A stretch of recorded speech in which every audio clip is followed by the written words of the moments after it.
Thanks everybody for coming and allowing me to present this unique presentation on the When Hip Hop Met Yoga. Just looking at a pulse of who's in the room. Who's been here for the first time? Who's been here before? First time. First time, okay. First time, nice. Welcome. Gotta get your name? Herman. Herman? Yes, sir, Herman. Herman, okay. Ojas. Ojas? Okay. Milan. Milan, nice. Nice to meet you. How are you? So, what brought you here today? An invite from my friend Bonnie, who is a regular. Sumac, I'm sorry. Sumac. Yes. Don't you leave my name alone. I'm sorry. A regular attendee here, Sumac. Yeah. And, Sumac. Yeah. Yes, and she spoke about, Sumac spoke about this gathering and collective, I want to say a few weeks back when we met. Okay. And her and another friend of mine came by, and I heard it for my first time, and Yeah. I'm excited. I love that chant. Oh, yeah. Yeah, I'm definitely looking for spiritual grounding and spiritual wellness. So. Good. It's fantastic. Well, it's Sumac? Mac?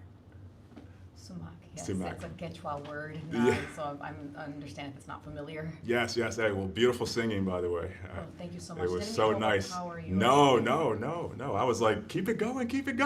It was nice. And what brings you here today? Alan and Jonathan, two of your regulars. Okay. I don't even remember. I think Jonathan invited them. Okay. You all local to Brooklyn? So You guys local to Brooklyn? Oh, I live in Queens. Queens? Okay. I represent We're Queens. here from New Jersey. Me New too. I'm from Jersey. Maryland, though. I live in Queens. Oh, okay, nice. I'm from Baltimore, originally. Oh, Yeah. Laurel. Okay, I grew up in Joppatown. Joppatown, yeah, I know Joppatown. Yeah. Yeah, nice. I used to live in Greenmount before in Hartford Road. Nice. Nice. All right. Well, I'll get to it. I know I don't have a lot of time. I think he wants me to stop at 7:45, so I might have to speed through some items. But let me just first offer my respects to everyone here and to my teachers who have come before me and have sacrificed so much. And let us all offer our respects to our teachers, our respective ones, whether it's our parents, our friends, or ancient teachers that have influenced you to live the lives that you're living and be here with us right now. So,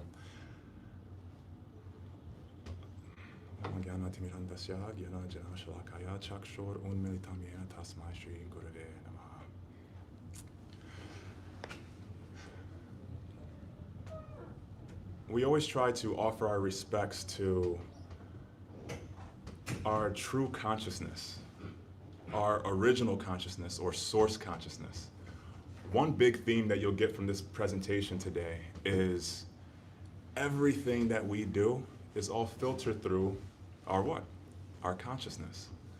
Whether we're dealing with items of what we consider the mundane, whether we're dealing with certain instruments, certain things we're watching on YouTube, it's all being filtered through our five senses. But our five senses are taking it through our minds. So when I say five senses, I'm talking about our sense of touch, our sense of taste, our sense of smell, our sense of touch, or I said that already, sense of sight, and our sense of hearing, right? And so this is what we objectively share together when we say, oh, we can all see these different items, we can feel these different items. And so this process of yoga acknowledges that we have two bodies, or we're witnessing two bodies. The five senses are our first physical body, or the one that most people notice of ourselves. But then we also have an inner self, which it comprises of three elements: our mind, our intelligence, and our ego, or our sense of self. And so this talk is going to be centered around this conception that you have two selves that you're witnessing, but that you are actually not a part of at all. You are simply witnessing these activities through your five senses, through your mind, intelligence, and ego. And it's this concentration of activities that actually helps us to attain happiness or distress. And most of the time, we're misidentifying with what we're observing. And we're thinking, oh, this is me throughout our time. Even though everything continues to change. From youth to teenagehood to old age, we constantly have a changing of bodies that we're going through, a changing of states that we're witnessing. The Buddhists a lot of times will say, hey, there's no self, because as you're going through this, if you actually analyze it, they'll say, nothing that we see is actually us. Now the process of yoga says, your consciousness is actually there, and it's your desires that are fulfilling everything that's going on right now. So to control your desires is what actually helps you to attain true purpose in life. So, with that said, today's class is going to be on Love is the Message, based off of a journey I recently had with KRS-One. So, again, when we're looking at these themes, we want to understand that life is a conception. And so this conception that we're dealing with can be experienced through each one of the 5 senses. Whether we're talking about our sense of taste, whether we're talking about our sense of touch, we have various gradations from the ideal touch to the unideal, from the ideal smell. For example, what's your favorite smell? Right now, That's it right now. Yeah. Vanilla or sage. Sage, okay. Sage right now. Sage, Palo Santo, vanilla maybe. Okay. That's another aroma. Yeah. Okay, who else? What's your favorite smell right now? Margarita pizza. What's that? A pizza. Pizza, okay. Margarita pizza, okay. I thought I was gonna get something a little more sweet. Okay, it's real specific. So, like, have you ever been outside of someone's house or a laundromat? It's that smell that comes out of the exhaust of the dryer. Oh, I know that smell. That is a good smell. I don't know if it's healthy, but it's a good smell. If it were bottled, Yeah. it'd probably be ruined, but it's the best scent ever. Yes. I was gonna say roses. I love to smell roses. Roses? Yeah. I don't have a particularly favorite smell. I could tell you're like a yogi. You keep everything neutral. You're gonna. I don't pick one. Gotcha. My favorite. Gotcha. Tilt earth. Tilled earth. I love it. Well, that's easy. You can tell these are real yogis. So the Gita, for those who are familiar with it, is an ancient song that took place between the absolute truth, Sri Krishna, and his friend Arjuna. And it says, you can encapsulate all of the universe within 24 buckets. 24. And everything you're experiencing can all be consolidated down. And so his answer was very interesting because the sense of smell is associated with earth. I don't know if you knew that or not. I don't know if he just said that, but there's that correlation, right? And so these are all conceptions. We have good to bad. We have ideal to the what is impossible to consider ideal. And so if we see that at the very center is something that is so small, it's so subtle, but pervasive that it goes beyond our human conceptions. And that is the absolute truth. And so everything that we're dealing with, every item that we're experiencing, every purpose that we have, the absolute truth is there. It just goes beyond our sense perception. But everything we're dealing with is dealing with these conceptions. Now we talk about conceptions because every conception takes the many and puts them into a one. Just like if we say we have this drum here. All the infinite types of drums are encapsulated into that one word drum. That's what makes language so powerful. Same thing with math. And so that's why this science of yoga, encapsulating the whole universe within 24 buckets, is extremely powerful to bring peace to the mind. And so when people practice this process of yoga, they'll say, hey, is this a religion? For those who are new, this is a science. But then we say, okay, how is it a science? It's because this name Krishna encapsulates everything temporary, past, present, and future. Again, it's almost like a variable. What would you put here? Anything past, present, and future of any degree, in any category, real or imagined. You have one bucket here, let's draw one circle there. And that's the temporary conceptions. And then you have the eternal conceptions.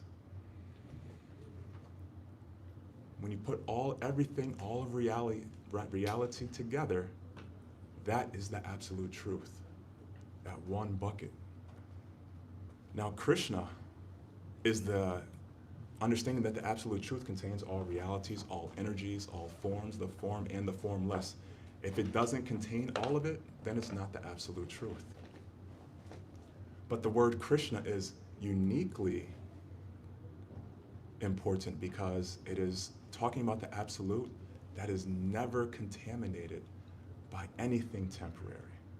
It is so absolute that it goes beyond all relative truths.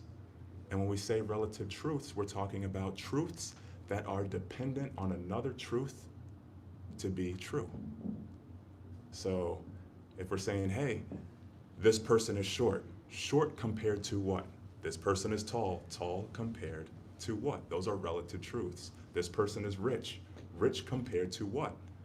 Now when you talk about the absolute truth, it has to be true in all cases, or it's not the absolute truth. So this word Krishna contains that with the ability, or with the definition of being ideally sweet, knowledgeable, and having every form of opulence, fame, renunciation, knowledge, and beauty. So it's very unique in that sense. Hare just means the energy, the divine energy of Krishna. And so we're describing a very specific part of reality that pervades all of existence. This is important because in this talk, we're going to talk about KRS-One. KRS-One got his name, you can see it on the wall, KRS. He actually got it in Brooklyn, in an association very similar to this. And he changed the entire globe because he was able to put consciousness within hip hop. And hip hop's now over $100 billion industry that has affected the whole globe. We were talking on Tuesday how K-pop, there was a big K-pop concert on Tuesday. And all of their items, their dance moves, their swag was all borrowed from hip hop. But it's not that all hip hop was divine in nature, right? Because it takes splinters. There's the ideal, there's that which is possibly to be ideal, and then there's the impossible. So hip hop actually took a divergent at a certain point. KRS-One was bringing a uplifting message, a message of how do you take the destruction that you see in your community and uplift the consciousness so that people can find their clarity and purpose in life. But then there's also ignorant energies there too, right? There's creation, maintenance, and destruction. These three energies we're constantly dealing with, and we are choosing in our life.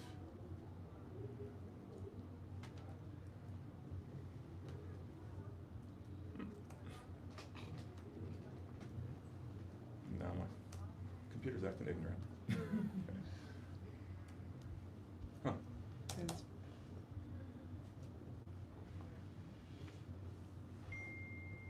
Interesting.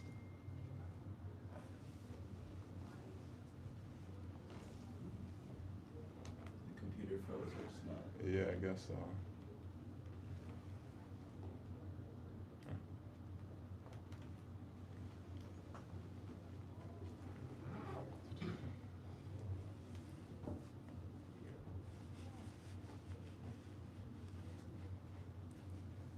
So this process that we're discussing here is coming from a long tradition. Again, we're talking about the Gita, which took place over 5,000 years ago. Sri Chaitanya Mahaprabhu started this Bhakti Yoga system in the way that we're practicing it now, that was saying that everyone should have this ability and have this knowledge of how to connect to source consciousness, which is in everyone's heart. And that we're all having this conversation at all times. And there's a message of life that is occurring, and it's just really up to us if we're paying attention to it or not. And Srila Prabhupada took this message of love and put it in English with the Gita. And so that's, you'll see up above. And KRS-One, we'll get into that journey there. But the reason why I bring this up is because it fans out, and it's like a fork in the road. Everybody's not aware of, some people are aware of Tupac. He had the whole tattoo on his stomach, Thug Life. So that actually comes from India also. The word thug comes from those who are worshiping Kali. And they were actually robbers, and they were doing very nefarious, dark things. But it's one of those items that if people are choosing ignorance or that which is impossible to be considered good, there's going to be reactions to it. And so just like in our life, we have that ability to say we're going to choose goodness, we're going to choose maintenance of purpose, or we can choose activities that are going to destroy that. And so in everyone's life, we're having this choice from an individual level to a collective level.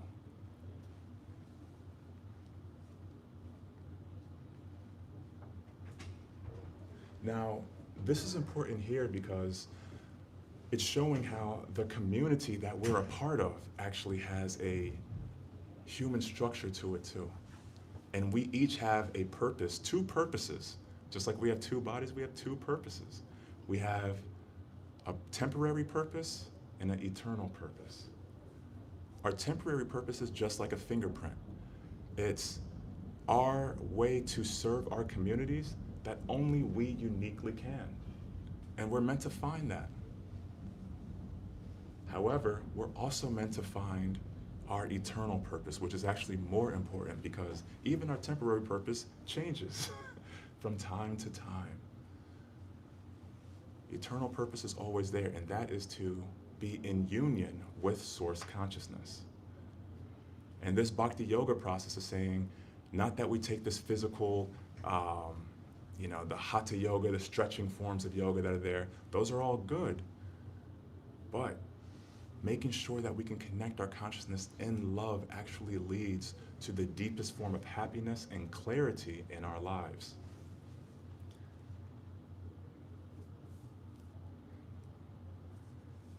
I don't think this thing's gonna work. Let's see. So. KRS was my favorite artist period during I wanted to show a little context of some of the modern hip hop artists. How aggressive that music was. Well, I'll tell you the elements of artists that makes Red, man. Okay. First of all, KRS-One. Okay. Hands down. Nice. But KRS-One was God in the Bronx, right? I used to walk the streets with KRS-One. Everybody teacher look at me like, we had attitudes, and I asked him one day, I said, yo, Chris, how come everybody comes up to you smiling with the teacher, then look at you? He said, that's easy.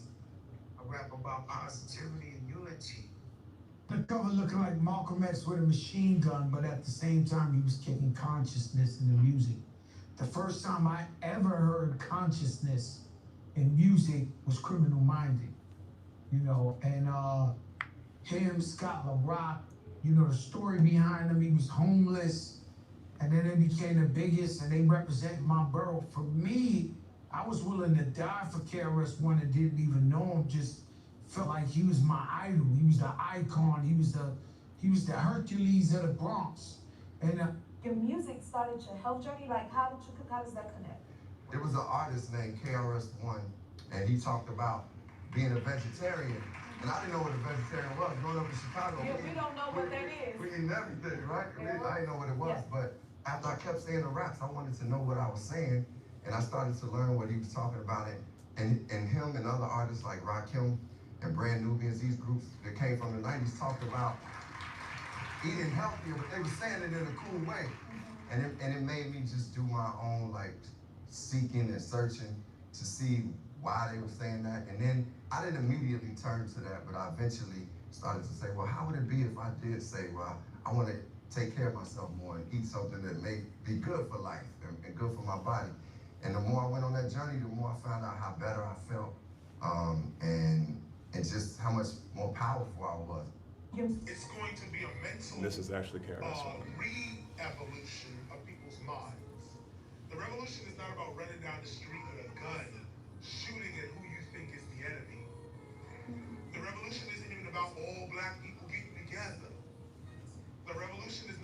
about all white people getting together. It's not even about a group of people getting together. It's about controlling the information that's going into your mind that affects the actions that come after that information is in your mind. So think about what he just said. It's about controlling the information that's entering into your mind. Now remember, we're talking about consciousness. Everything is being filtered through that lens. But depending on your previous activities and inclinations and what you've done in the past, you have a certain pair of glasses on that you're filtering reality with. And so every choice, every desire that we're doing is creating a reaction, a consequence.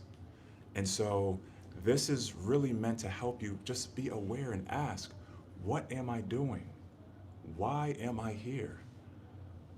What is my purpose? Don't just fall asleep at the wheel of life. We were talking about some of the hardships that we see in the inner city. A lot of it's due to nihilism, a purposeless existence that has occurred due to the destructive elements of the larger society. And we're meant to try to find that way. And so Srila Prabhupada said, when I've come to America, it's meant to give people, or America itself, which has had the legs and the head, you're talking about like the communists, or we're talking about the workers unite. Those are like the supportive workers are supporting the whole civilization. The businessmen are like the stomach. The politicians are like the arms of this human collective. And then you need those who are looking at the absolute truth and showing the vision to how to connect every aspect of the body to that purpose. We're not meant to fight against each other. We're meant to work together. Everybody has their own purpose, a unique fingerprint, and we're meant to work in unison. Again, temporarily we have that connection, but then into our individual life, no matter what society we find ourselves in, we're meant to connect our consciousness to that source consciousness. And so if you picture the absolute truth like a infinite flame, and then our consciousness is a small finite. We're finite because we don't have unlimited perception, right? We make mistakes. There's so many things that we do that just aren't ideal. But if we bring that spark, almost like a spark that's fallen out of the fire, if we bring that spark into the fire, then that spark remains fiery. As soon as we start focusing on temporary items or that which we think is disconnected, then it becomes dull. It starts moving into that more impossible realm that we were talking about, which is darkness and ignorance and suffering in many ways. And so KRS-One was actually left home at a very young age. He ran away and he was thinking, I have to be the greatest MC. I have to be an MC. I know this is my purpose. And he ended up leaving home in order to go on that journey. And he ran away a few times, so he was thinking, oh, okay, I know how to do it. I have to do this. He left home, but then he lost his friends, his family. He had no money. He ended up sleeping on the E train for 2 days straight. And the hunger was getting to him, so he knew some meditations from the book he had, but he didn't quite know what to do. So he was literally just trying to survive. He ended up eating out of dumpsters for a while because he was trying to find food, trying to find a way to live. What happened was, eventually, he ended up looking at it and saying, where can I sleep? I don't know where to sleep right now. And so he went to the Brooklyn Public Library and ended up going and figuring out a way to survive there. He said, if I can end up eating or sleeping there for an hour and then reading books, they won't kick me out. He actually figured out what that time frame was gonna be. And so he started figuring out his purpose there. He was always naturally philosophically minded. He was what I consider a Brahmin in the East. Brahman means just somebody who's consciously always focused on the absolute truth with their occupation. Those are like the teachers, the priests of society. They're meant to always be in that type of alignment. And so he was there, but he had nobody protecting him because he was growing up in the hood. So he had to find it. Luckily, he had that connection with God in the heart. He was always talking. What am I supposed to do next? How am I supposed to survive? At one point, he was just like, his shoes were so rugged and ragged that he ended up going through a dumpster and trying to find a pair of shoes because he was outside of a shoe store. They threw the shoes away. He spent so much time, he had so much hope, but he had a size 15. And so he was just like, I'll try to squish these in, and he tried so hard, and he fit like the biggest ones in, but they were still too small. And he walked around for a few days, but then his feet started blistering up, and he had to take them off, and so he's just walking barefoot on the glass, on the concrete. By this point, it was months in. He was like 6 months in. So much austerity, so much roughness that he had to develop. But if you think about the character that he developed later on, these hardships, I guarantee, helped shape some of the strength that he had because he never compromised his career, unlike other artists. But at one point, he was just like, God, what am I supposed to do? My feet, like he ended up taking off the shoes and they just started caking up with mud. He was broken down. His feet started getting blisters all over the place. And he was starving. And he was just like, I can't do this anymore. And he started yelling at God. He was like, why do you have me out here? I know I'm supposed to be someone who's talking to kings and politicians and guiding them for my purpose, but right now I'm just starving to death. And so he actually got mad and started yelling at God. And this is what we can all think about as like the dark night of the soul, is what they call it. Everyone in this room is going to be tested in a certain way. Maybe not in this degree, but in some way, we all have to choose a path. And are we gonna go towards the ideal path or the unideal path? Now, every day we have micro decisions that are doing that. And the more we choose that path that's going to lead us towards that ideal, the stronger we're gonna be when that big test comes. And so this was KRS-One's big test. And so he was starving. And at one point he just says, I'm gonna meditate in order to help quench the frailty and the uncertainty that I'm experiencing right now. And so he went into a meditation. And in that meditation, he saw a brightness around him. And he saw himself walking across a bridge. And then he saw that he had health. He saw that he had strength. And he saw that he had a clean demeanor all around him, which was completely different than what he was experiencing at that moment. And so with that, he became invigorated. And he said, okay, still speaking to God, he said, I trust what you have me do. I have this determination. I'm gonna start going over to Brooklyn. I think he took the Williamsburg Bridge and just started walking. And he said, I have no idea where I'm gonna go, but I know you have a purpose for me, and I'm gonna stay resolute towards it. And so for every green light, he would go straight, and every red light, he would turn. Every red light, he would turn right, green light, he would go straight. Didn't know where he was going. I'm sure some of you have had these type of experiences where like, I'm not quite sure what I'm doing, but you just have to trust that path. He had this moment, left to right, till he finally found a group of people that looked just like him. Now remember, he was looking rough. He didn't have shoes, his clothes were all messed up. He was completely homeless. And what he stumbled upon was a homeless shelter. And this was going to be the beginning of his journey. And at that place, at that homeless shelter, is where he would receive the name Krishna. And how did he receive that name Krishna?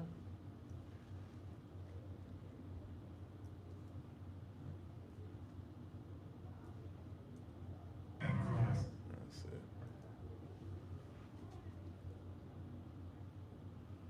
So how did he receive that name Krishna? He received it because when people just like you were feeding the homeless, see, Srila Prabhupada, who translated the Gita that KRS-One received, he said no one should ever starve within 10 miles of a temple. And so the practitioners of Bhakti Yoga would go out and feed the homeless. KRS-One was one of the homeless, and they said, whoever helps us serve out this food, we'll give them a Bhagavad Gita. And KRS-One jumps up and goes, oh, bet I can get a Gita and all I have to do is serve? And they said, yes. And so he takes the Gita and he starts serving out and he starts reading it. And because he was reading it so much and carrying it around with him so much, everybody at the homeless shelter started calling him Krishna. And that's how he actually received the name Krishna. Now, he ends up building a whole temple of hip hop and establishing a culture. He actually goes to the UN and makes hip hop an actual certified culture with 4 pillars. He takes the KRS-N-A, or KRS, which means knowledge reigns supreme over nearly everyone. Now the Gita says it's over everyone, knowledge reigns supreme. Right? All our whole life we're trying to gain this knowledge. And so when I went to this video shoot, he was shooting his new video called Love is the Message. And that's the ultimate message of Bhakti Yoga, is love is the message and we're getting it at all times. It's just, are we ignoring it or are we not? Now, I ended up at this video shoot seeing somebody who started the video shoot very interesting. Before KRS-One got up there, somebody asked, who was the godfather of hip hop? The correct answer is DJ Kool Herc. However, out of nowhere, somebody just yells out, Krishna! And so I was like, oh, that's very interesting. Somebody just yelled out Krishna. It was like a whole bunch of old school hip hop heads. And so I was just like, let me interview this guy at the end for this class. Hip hop and yoga on Tuesday. So can you share that story? As a teenager, I lived in a shelter for a little bit of time in Brooklyn on Scammahorn Street. It was the Hare Krishna temple. And while still in probably the darkest time, I had the opportunity to be fed by a young man named Krishna, who I had no idea who he would become. And the story is that on the days that I was there, he literally tried to get me to go out with him to distribute food. And these are all kitchery. I don't know if you know kitchery, but it's like more spiritually oriented. Wait, you know what? Kitchen. What does that mean? It's like a rice. It's like one of our dishes. Oh. It's like rice. Khichdi? Kitchen. Oh, I love khichdi. That's my I know, favorite. right? I know, when he started saying it, I was so funny. I was just like, oh yeah, Khichdi, have you heard of that? He remembers the name. Yeah. And so think about it. There's so many people that we're meeting. The Gita says we should look at everyone with equal vision because we're all just playing a temporary character. So whether you're seeing a dog eater, a homeless person, or a very learned scholar, or the king of a great nation, president of a great nation, look at them all equally. We don't know who we're dealing with because everyone who's alive is connected to source consciousness and they can change the planet with the right influence. And so we should always try to encourage each other, try to find the good qualities in each other. KRS-One had a really good point where he was talking in one lecture and he said, if you're just with a friend and you see your friend has some type of talent, you can tear them down and just say, man, that's whack, whatever they're trying to do. But then you just have 2 whack people together. But if you try to choose to fan the flame of whatever that good quality is, whatever that talent is, and they become great at that talent, then that actually makes you great because now you're hanging around such a great person. And so this whole organization, this whole class is meant to help you fan the greatest part of yourself, which is your consciousness connected to source consciousness and exhibiting that through your unique qualities in this moment. And so I was able to actually fight through the crowd with my wife and kids and actually get there to KRS-One. And think about it, he's a hip hop legend, a hip hop pioneer.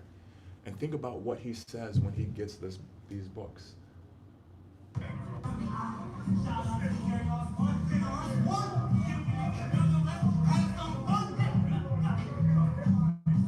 Yo, we're not proud of the mic, the Christ is life, Jesus Christ making the world sacrifice. Specialized in the mic, baptized, from the sins of different tricks. Try to get powerful like ancient pharaohs.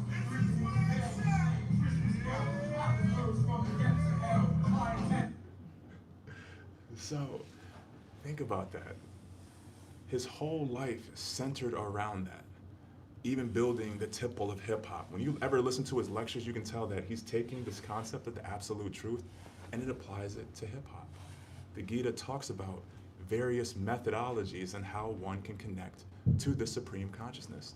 Through your occupation, through your actions is one valid method, right?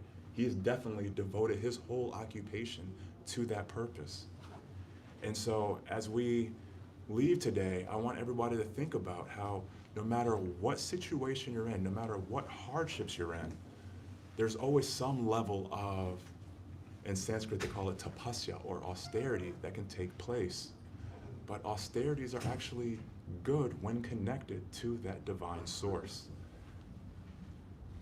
Look at it as being connected to purpose. Understand that there's a long arc to tell these stories. Don't get caught up in the moment because you, the self, is actually eternal. So I know I'm above time right now. But I wanted to see if there's any questions or comments. So KRS, right? That's do you know where he got the acronym? I know it stood from Krishna consciousness, but is it also derived from the 5% Nation as well? So he does take a lot from the 5% Nation.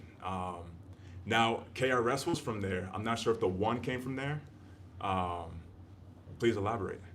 No, I was just asking because I mean, when you were speaking in regards to the letters, the acronyms, well, I mean, say acronyms, but the actual letters, they give certain meanings. Yes. Like when you said knowledge, I was like, okay, so he got that from because a lot of those are my brothers. Yes. And to be honest with you, KRS-One was one of my grandfather's, almost like his student. Really? Yeah. Nice. Yeah, so nice. that's what. So it's like I'm listening to him, like, oh, that's dope. Yeah, yeah. See, especially in the 90s, I don't know when 5%ers peaked, but they definitely had a major influence on hip hop. And there's actually a few people at the temple that are very much affiliated. You have X Clan, but but they derive from like where that's where KRS got his start around them as well. And then you have what is it? You said another group. We have Lord Jaheim, Brand Nubians. They were 5%. Yes. They dealt with that. So and then you have like Nas and all these different individuals, but all that stems from Krishna consciousness as well. Like they take a lot of their teachings, a lot of what they say comes from Krishna consciousness as well. You know what I mean? Yes. And KRS is the one that was a big pioneer in building that into individuals. But he never really elaborated more on where it really came from. Yeah. Detail, but that was his platform. So, yeah. When you hear those other artists, you're hearing that. Yes, yes.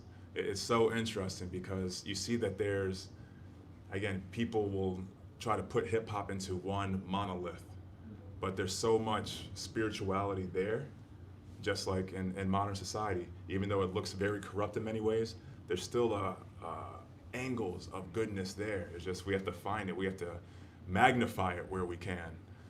And naturally, if we're able to take that and put that to our most ideal selves, it's best.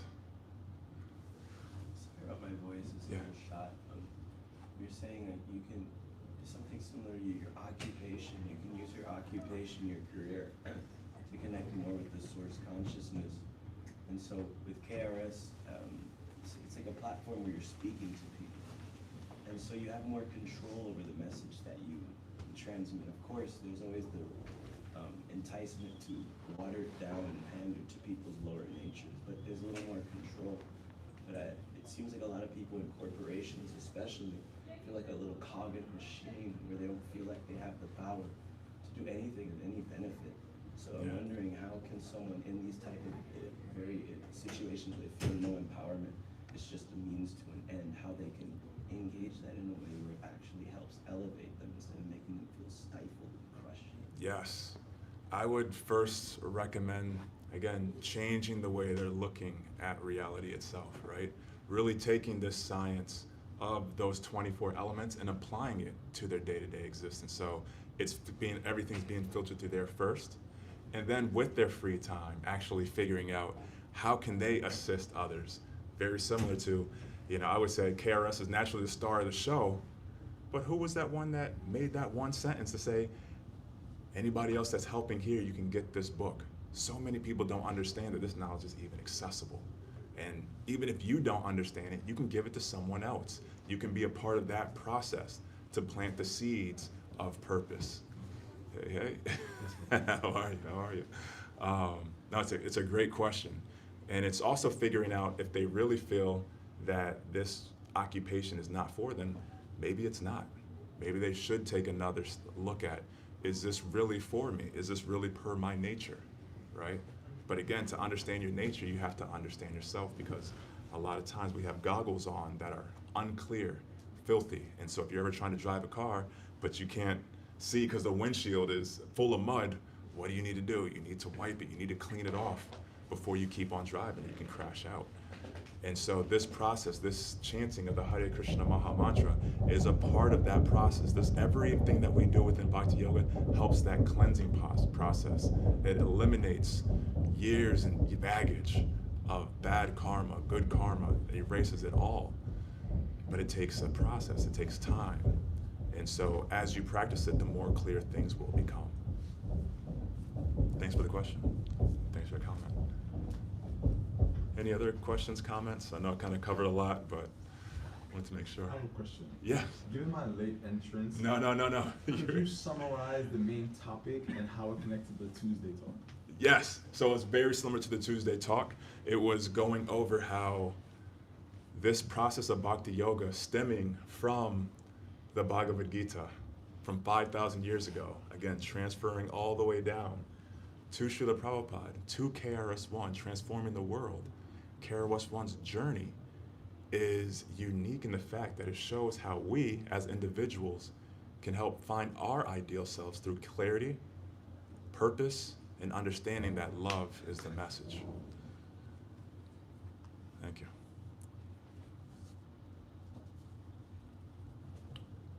Okay, I'd like to thank you. Just to double back randomly. Yeah. So, it's rice? KRS-One? No, the other. Oh, the kitchery. The kitchery. Oh. It's rice? Well, it's rice and lentils cooked together. You boil rice and lentils together, add some vegetables, some maybe butter, spices, things like that. Oh, so it's a dish. Yeah. Cool. It's like it's a complete protein, and it's tasty, and it's, Yeah. if you want to feed like 1,000 people, that's like The go-to. Yeah. Yeah. Earlier this week when it was mentioned, I forgot to ask. Yeah. No, it's a go-to. Well, I'd like to thank everybody for allowing me to share.